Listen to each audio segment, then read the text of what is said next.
우리는 지난 수년 동안 팬데믹으로 말미암아서 어려움을 많이 겪었던 것을 볼 수 있습니다. 사람을 만나는데 두려워하는 겁니다. 가까이 가면은 피하는 그런 모습들을 볼 수 있습니다. 뿐만 아니라 이 팬데믹으로 말미암아서 경제적인 어려움도 있었던 것을 보게 되죠. 교회도 마찬가지입니다. 교회도요, 많은 성도들이 교회에서 사라진 모습들을 보게 됩니다. 많은 성도들이 자신의 교회를 잃어버린, 교회가 문 닫았기 때문에 교회를 잃어버린 그러한 사람들도 있다라는 것입니다. 뿐만 아니라 지금은요, 세계가 전쟁 가운데 있죠. 팔레스타인 하마스와 이스라엘과 전쟁이 있고 또 러시아와 우크라이나와의 전쟁이 있는 것을 볼 수 있습니다. 그래서 사람들을 보면은 그 마음에 근심과 걱정이 가득 차 있어가지고 그것이 얼굴에 나타나는데 어두움으로 나타나는 그런 모습들을 보게 됩니다. 그런다 할지라도 우리 하나님께서는 저와 여러분들에게 기쁨과 즐거움을 주시는 하나님이신 줄로 믿습니다.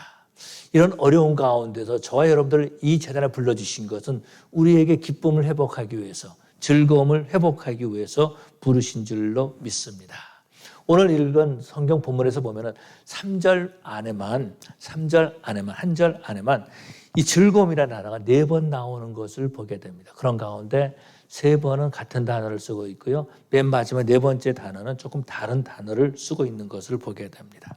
처음 3번째 나오는 단어는 이 즐거움이라는 사마흐라는 단어인데요. 사마흐라는 단어인데 이것은 마음의 흡족함을 나타내는 그런 단어입니다. 오늘 본문에서 이렇게 말씀하고 있어요. 주께서 이 나라를 창성하게 하심으로 그 즐거움을 더하게 하셨으므로 이렇게 표현하고 있습니다. 그 나라가 창성하게 되었다라는 것입니다. 그때 가지는 흡족한 그런 기쁨이 있다라는 것입니다. 지금부터 약간 3, 40년 전만 해도요. 너 어디서 왔냐? 그러면 코리아 그러면은 코리아가 어디 붙어 있는지 사람들이 몰랐었어요. 뿐만 아니라 일본은 사람들은 인정해 줬는데 한국 사람들은 인정해 주지 않았다라는 것입니다. 뿐만 아니라 이 코리아라는 나라가 지도상에 어디 있는지도 몰랐었죠. 그런데 지금은 한국 사람이라면 알아줍니다. K-팝, K-푸드 또 우리 이 세들도 옛날에는 한인타운이라고 하는데 지금은 K-타운 이렇게 또 부르고 있는 그런 모습들도 볼 수 있죠. 제가 한국에 있을 때 우리나라에 대해서 말하기를 우리나라는 개발도상국이다라는 말을 들었습니다. 개발도상국이라는 말은 결국 무슨 말이냐면 후진국이라고 하는 말이죠. 그런데 어느 날 우리나라가 선진국이 되었다라는 것입니다. 저는요, LA에서 차를 운전하고 가다가 현대차를 보고 그 당시에 현대차 제가 모델을 잊어버렸는데 얼마였냐면 4,995불. 광고가 어떤 거냐면 다른 차 한 대 사는 것보다 이 차 2대 사가지고 각기 타고 다녀라라고 하는 그런 광고가 있었습니다. 그런데요, 저는 그 현대차를 볼 때 두 눈에서 눈물이 나오더라고요. 뿐만 아니라 저 삼가하고 벌몬에 보면은 그 큰 빌보드에 자동차를 씌워놨어요. 자동차를 사진이죠. 사진을 탁 씌워놓고 From Korea 이렇게 적어놨어요. 그러니까 그만큼 위상이 올라갔다라는 거죠. 그때 있는 그 즐거움이 있었다라는 것입니다. 나라가 창성함으로 오는 그 기쁨, 그 흡족한 그런 마음, 그런 즐거움이 있었다라는 겁니다. 뿐만 아니라 오늘 두 번째 말하기를 뭐라고 하면 추수하는 즐거움이라고 표현하고 있는 것을 볼 수 있죠. 이스라엘 백성들을 보면은요, 어떤 즐거움이 있었냐면은 수장절과 장막절, 수장절과 초막절이죠. 초막절 때 가졌던 그런 기쁨이 있었습니다.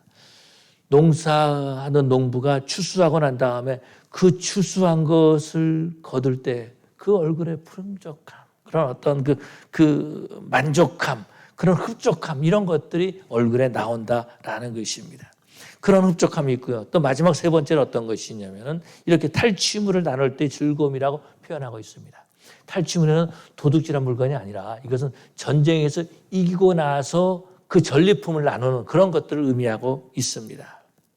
전리품을 나눌 때 나누는 그런 기쁨, 이것은 수고하지 않았는데 얻는 기쁨이죠. 뿐만 아니라 전쟁에서 승리했기 때문에 죽음에 대한 두려움이 없다라는 겁니다. 뿐만 아니라 자 이제는 내가 집으로 돌아갈 수 있다라는, 집으로 돌아가는데 전리품을 가지고 나눠서 집으로 돌아갈 때 이런 흡족함이 있습니다. 그런데 4번째 나오는 즐거움이 있습니다. 즐거움같이 그들이 주 앞에서 즐거워하나니, 이 즐거움이라는 말은요, 다른 말을 야길루라는 말을 사용했는데 중요한 말 아닙니다. 이것은 어떤 말이냐면 기뻐서 어쩔 줄 모르고 뛰는 그런 즐거움을 말해주고 있어요. 빙빙 도는 그런 즐거움을 말해주고 있습니다. 유대인들 영화를 보면 가끔 그런 것들을 봐요. 팔짱을 끼고 막 도는 그런 모습들을 혹시 여러분들 춤추면서 도는 그런 모습 보셨을지 모르겠어요. 제가 전설에 있었을 때에 어떤 미국 교회 노스홀리우드에 있었던 짐 패닝턴이라는 목사님이 계신데 이분은요 설교하다가 벌쩍벌쩍 뛰면서 막 돌아요. 너무 좋아가지고. 그런데 그런 즐거움이 있다라는 거예요. 이것이 야길로라는 즐거움입니다. 그렇다면 우리 한번 질문해 볼 필요가 있는 거죠. 크리스마스가 나에게 어떤 의미인가, 나에게 기쁨을 주는 그 크리스마스인가라는 것입니다. 다시 말해서 예수님의 탄생이 나한테 즐거움이 되는가라는 것이죠. 나는 정말로 예수님을 환영하고 있는가, 예수님이 탄생하신 그 크리스마스, 예수님을 환영하는 그런 즐거움이 내게 있는가라는 것입니다. 크리스마스라고 말하는 것은 예수님이 이 땅에 태어나신 날을 기념하는 거죠. 근데 사실 따지고 보면은요, 예수님이 언제 태어났는지 정확하게 모른다라는 것입니다. 그래서 고고학적으로 연구를 하게 되고 또 뿐만 아니라 증빙 자료를 다 통해 가지고 근접한 날짜를 정했는데 그것이 바로 12월 25일이다라는 거죠. 어느 날이 중요한 것이 아니라 예수 그리스도가 오심을 내가 즐거워하고 있는가라는 거죠. 그러면 사람들은요, 무엇 때문에 이 크리스마스 때 즐거워하고 있을까라는 거죠. 저는 어렸을 때에 성지클로스의 그 어떤 그 배경으로 하는 산타클로스 할아버지 선물을 준다고 생각했고 크리스마스 때는 선물을 받는다라고 하는 기쁨이 있었다라는 것입니다. 아마 그래서 좋아할 수도 있다라는 거예요. 또 어떤 사람은요, 비즈니스를 하는데 장사를 하는데 이따가 장사가 잘 된다라는 것입니다. 그래서 좋아하는 사람도 있을지 모른다라는 거죠. 그런데 정말로 예수님의 탄생을 기뻐할까? 선물 받는 것이 아니라 내가 비즈니스 하는 것이 아니라 정말로 예수님이 이 땅에 태어나는 것을 내가 즐거워하고 있는가라는 것입니다. 예수님이 이 땅에 태어난 것을요 두려워하는 사람들도 있었다라는 거죠. 유대 분봉왕으로 쓴 헤로드 왕은요 예수님이 유대인의 왕으로 오셨다는 말을 듣고 두려워했습니다. 그래서 어떻게 하죠? 베들레헴 일대에 살고 있는 어린아이들을 다 죽여버리는 그런 일도 있었다라는 것입니다. 또 예수님이 사역하실 때에 그 종교 지도자들은요 예수님의 분노하고 있었다라는 것입니다. 왜냐하면 예수님이 그들의 죄를 지적하거든요. 회칠할 무덤 같다라고 말, 즉 바리새인 말하는 거죠. 예수님의 말을 들어보면 자신의 무능과 뿐만 아니라 범죄가 드러난다라는 것입니다. 그래서 어떻게 하죠? 예수님을 죽이기로 결의하는 그런 모습들을 보게 됩니다. 요한은요, 그 요한복음에서 이렇게 말해주고 있습니다. 예수님이 자기 백성이 왔지만 그 백성들이 영접하지 아니했다라고 말하고 있습니다. 그렇다면 나는 예수님이 이 땅에 오신 것을 즐거워하고 있는가라는 것입니다. 예수님이 이 땅에 오신 크리스마스를 기뻐해야 되는데 내가 불안하고 염려하고 걱정과 근심 가운데 있지는 않습니까? 내가 선물을 사야 하는데 돈이 없다라는 거예요. 그래서 돈 걱정이 앞선다라는 겁니다.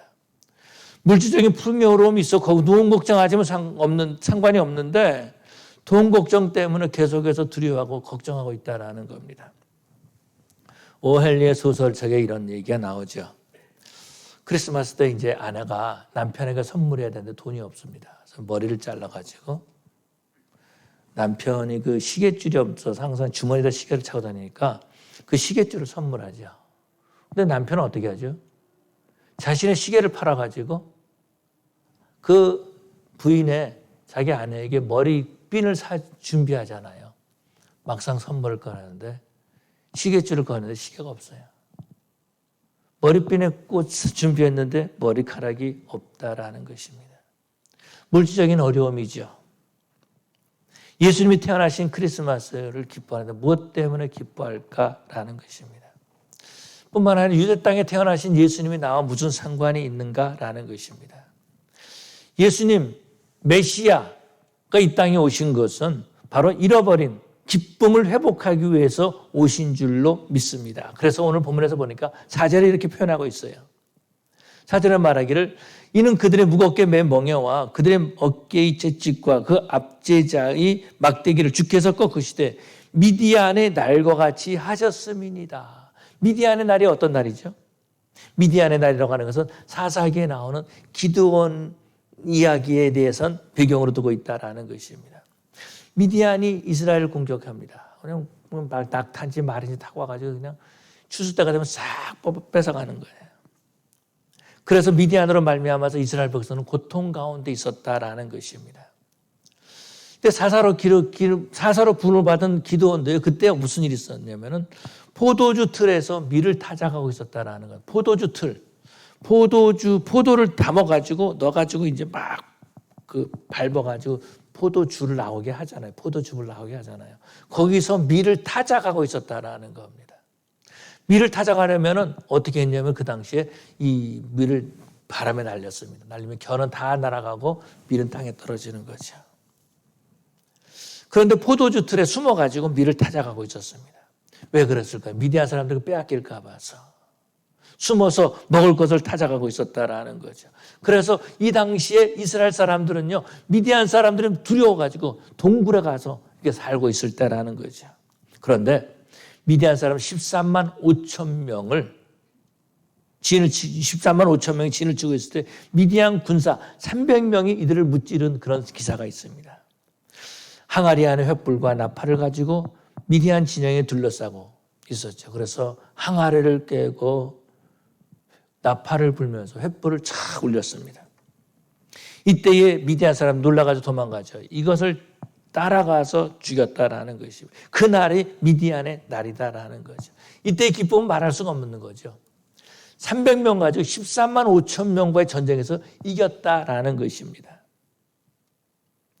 하나님께서 압제당하고 있는 이스라엘 백성들에게 자유를 주신 줄로 믿습니다. 이스라엘 사람들은 무거운 멍에를 어깨에 맨 것처럼 지냈다라는 것입니다. 근데 우리 하나님께서는 그 모든 멍에를 제거해 주기 위해서 이 땅에 메시아를 보내주신 거죠. 하나님은 우리가 기뻐하기를 원하고 기쁨을 누리기를 원하고 계시는 줄로 믿습니다. 그래서 예수님께서 말씀하시죠. 수고하고 무거운 짐진 자들아 다 내게로 오라. 내가 너희를 쉬게 하리라 라고 말씀하고 있습니다. 예수님께서 이 땅에 오신 것은요, 우리에게 기쁨을 주기 위해서 오셨다라는 거죠. 그래서 예수님께서 우리를 기쁨을 주려고 우리를 초대하고 있다라는 것입니다.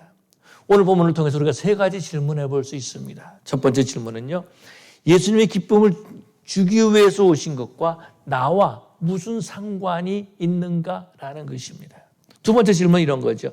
2000년 전에 기쁨을 주기 위해서 오신 예수님이 나와 무슨 상관이 있는가라는 겁니다. 뿐만 아니라 지금 세 번째 질문은 크리스마스, 예수님이 오신 것과 지금 내가 LA에 살고 있는데 이 LA 대도시에 살고 있는데 이것과 무슨 상관이 있는가라는 거죠.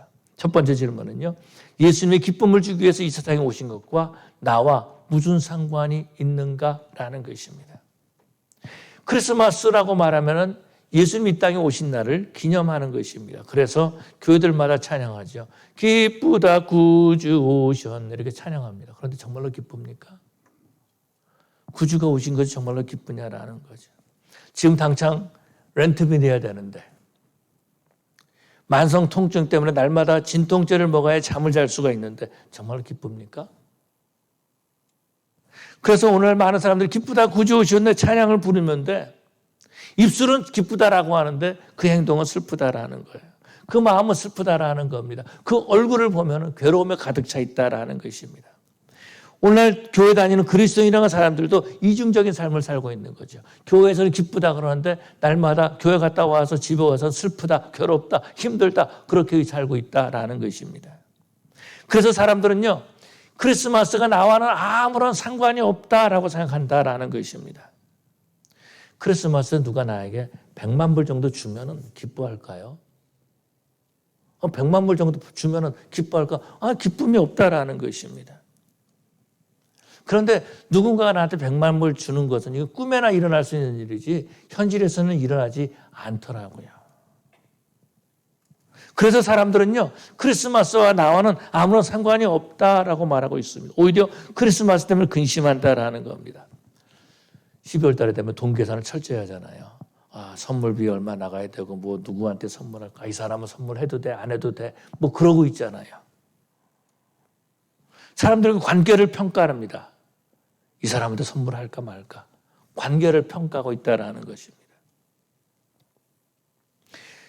그런데 크리스마스에 정말 기뻐할 이유가 있다라는 거죠.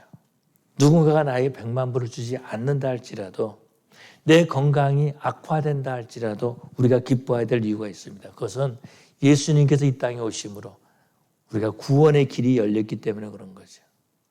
나에게 천국 갈 수 있는 길을 예수님이 만들어 주셨다라는 겁니다. 아니, 예수님 자체가 길이 되신 거죠. 그래서 나는 길이요 진리요 생명이니 나로 말미암지 않고는 아버지께로 올 자가 없느니라 라고 말씀하고 있습니다. 크리스마스 때 기뻐하는 것은요, 건강이나 돈 때문에 기뻐하는 것이 아니라 우리의 구원 문제가 해결됐기 때문에 기뻐하는 거죠. 우리가 지난 금요일 이성복 목사님에 대한 말씀을 나눴습니다. 이성복 목사님이 이제 어렸을 때 내가 돈을 좀 벌어야 되겠다. 내가 돈을 벌어서 정말로 갑부가 돼야 되겠다. 그런 마음을 가지고 열심히 장사를 했습니다. 근데 장사를 했는데요, 어느 날 갑자기 원인 모를 병에 걸렸다라는 겁니다. 이러다 죽는구나. 이때 이 목사님이 깨달은 게 있어요. 돈이 있는 사람이나 없는 사람이나 다 죽는구나라는 거죠. 잘생긴 사람이나 못생긴 사람이나 다 죽는다라는 것입니다. 그런데 죽은 다음에 천국에서 영원히 사는 사람이 있고 지옥에서 영원히 사는 사람이 있다라는 것입니다. 히브리서 9장에 이렇게 말씀하고 있습니다. 한 번 죽는 것은 사람에게 정하신 것이요 그 후에는 심판이 있으리니 라고 말씀하고 있습니다. 죽음은 피할 수 없다라는 것이죠. 그 이후에 지옥에서 영원히 사느냐 천국에서 영원히 사느냐라는 것은 예수님을 믿고 안 믿고에 따라 다르다라는 것입니다. 예수님이 이 땅에 오심으로 구원의 길이 열렸고 천국에서 영원히 살 수 있는 길이 열렸다라는 것입니다. 그래서 우리가 기뻐하는 것입니다. 예수님이 나를 위해서 오셨기 때문에 그래서 우리가 기뻐하는 것이다라는 겁니다. 두 번째 질문입니다. 2000년 전에 기쁨을 주기 위해서 예수님이 이 땅에 오신 것을 믿는데 2000년 전에 오신 예수님과 나와 무슨 상관이 있는가라는 거죠. 예수님 오신 사건은요 2000년 전의 사건이다라는 것입니다. 세대로 따져보면 한 25살, 30살로 따져보면 30, 40대 정도, 아니 7, 80대 그 차이가 있다라는, 세대의 차이가 있다라는 겁니다. 여러분들 죄송한 말이지만 여러분의 아버지 이름을 기억하시면 어머니, 할아버지 이름 기억하십니까? 증조 할아버지 이름 아십니까? 그런데 10대도 아니고 20대도 아니고 70 정도, 80대 정도 된다라는 것입니다. 2000년 전 이야기다라는 겁니다. 예수님께서 이 땅에 태어나신 것은 아주 오래된 2000년 전의 이야기다라는 겁니다. 조선이라는 나라가 생길 때, 고려라는 나라가 없어지고, 고려가 없어지고, 이제 조선의 나라가 생길 때도 지금부터 500년 전이에요. 2000년 전 너무 멀다라는 겁니다. 이때는요, 자동차도 없었고요. 날마다 그렇게 차를 타고 다니는데 자동차도 없었고 또 책을 읽을 때 인쇄술도 없었다라는 것입니다. 과학이 발달되지 전이다라는 거예요. 그러니까는 아무런 상관이 없다라고 생각한다라는 거예요. 그러면 우리 한번 생각해 볼 필요가 있다라는 거죠. 정말로 예수님 당시에 자동차가 없기 때문에 나랑 상관이 없는가? 예수님 당시에 과학이 발달되지 않았기 때문에 나와 아무런 상관이 없는가? 그러면은 과학이 발달되고 자동차를 내가 타고 다니면 내 죄가 용서함 받는가? 아니면 시간적인 격차가 없다면 나와 아무런 상관이 없는 것일까라는 겁니다. 사람들은요 조금이라도 공통점을 가지려고 노력을 하죠.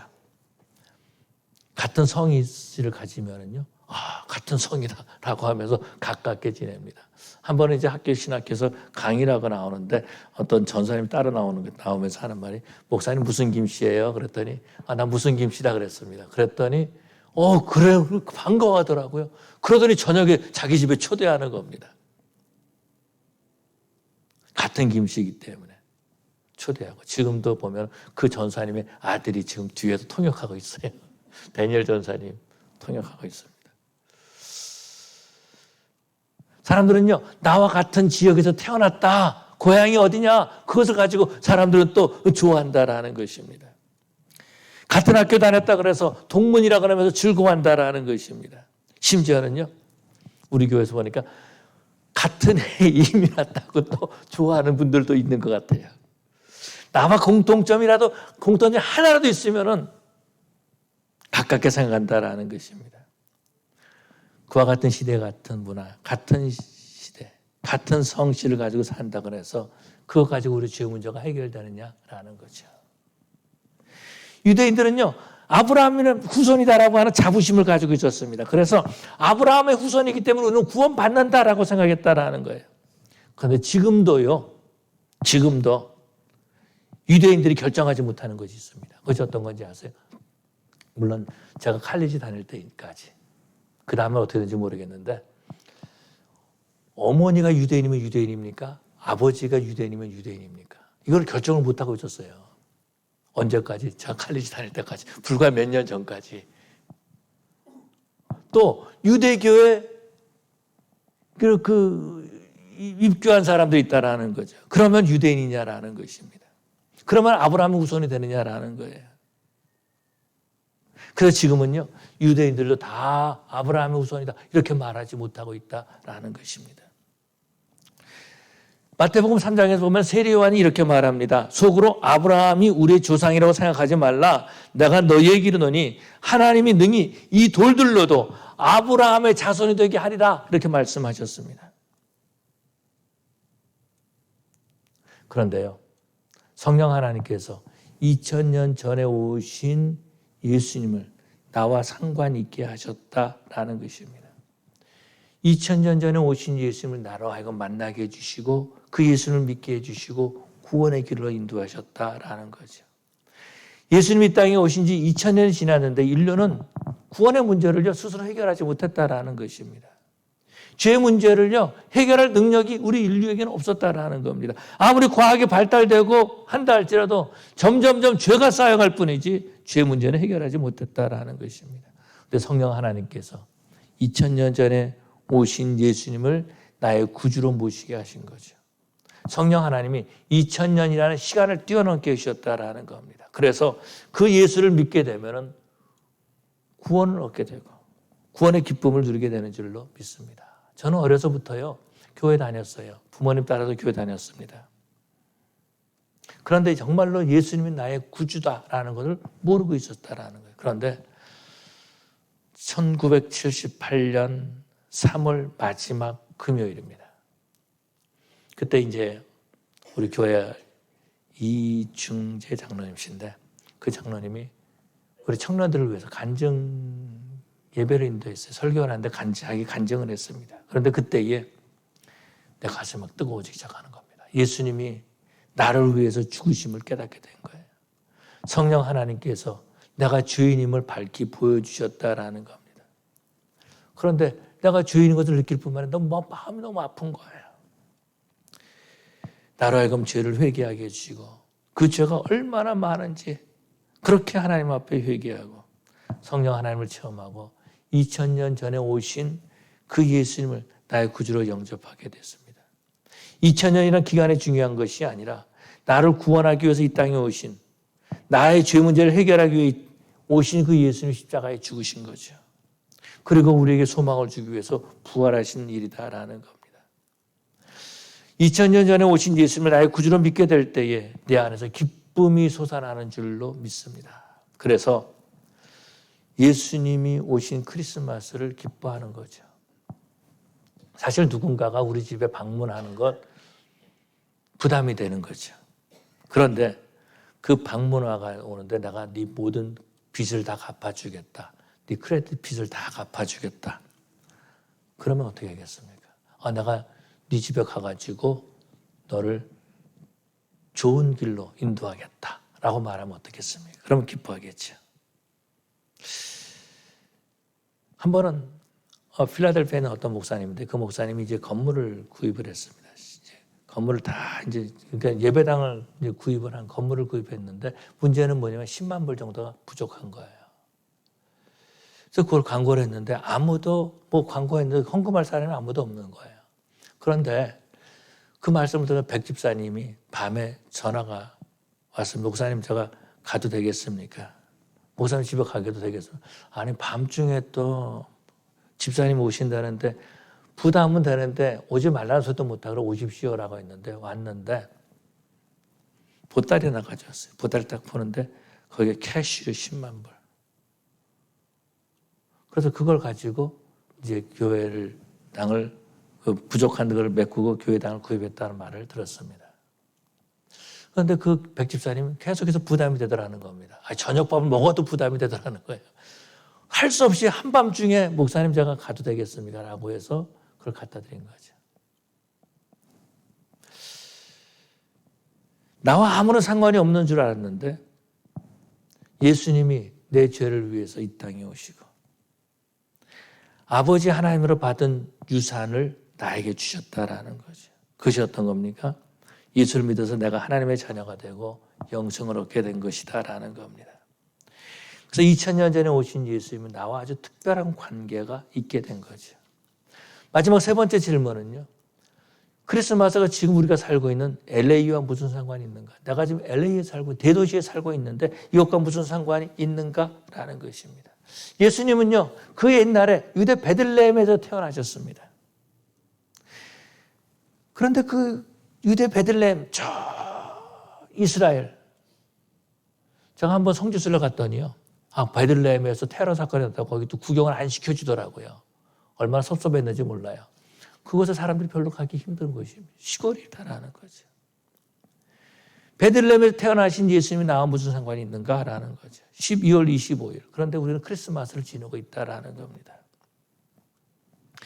크리스마스를 기념하기 위해서 이렇게 소나무도 사가지고 크리스마스를 준비합니다. 근데 12월 25일은요. 우리 형제들 생일도 아니고 부모님 생일도 아니고 우리 아이들 생일도 아니에요. 그런다 해서 제 아내 생일도 아니다라는 겁니다. 뿐만 아니라 우리는 대도시 LA에 살고 있다라는 거죠. 기뻐해야 될 이유가 하나도 없다라는 것입니다. 근데 사람들은요. 내가 큰 도시에 살고 있음에 대해서 아주 자부심을 가지고 있습니다. 중부에 있는 어떤 신학교에서 공부할 때입니다. 이제 도서관이 아니고 이제 도미토리에 있을 텐데 기숙사에 있을 텐데 서로 얘기를 하는 겁니다. 얘기를 하는데 어디서 왔냐 이렇게 말하는 거예요. 어디서 왔느냐. 그래서 내가 LA에서 왔다. LA에서 왔냐. 한마디 더 했습니다. 내가 집에서 나가면 헐리우드 사인이 보인다. 그랬더니 와 하더라고요. 근데 사실은 한인타운에 그 싸구려 아파트에 살고 있었는데 그렇다라는 거예요. 뉴욕에 살아도 뉴요커라는 거 굉장히 중요하게 여깁니다. 자부심을 가지고 있어요. 쥐가 그렇게 많이 있고요. 홈리스들이 많이 있고 또 교통체증이 그렇게 많이 있어도요. 난 뉴요커야 하는 그 자부심이 있다라는 겁니다. 근데 우리는 대도시에 살면서 크리스마스를 왜 기뻐해야 하는가라는 거죠. 이 대도시에 복음이 필요한 사람이 너무나 많이 있다라는 것입니다. 로스앤젤레스라는 도시에 수많은 사람들이 살고 있습니다. 세계에서 각처에서 온 사람이 살고 있어요. 여러분 한국에 있으면 멕시칸들 만날 수 있나요? 쉽게 만날 수 있나요?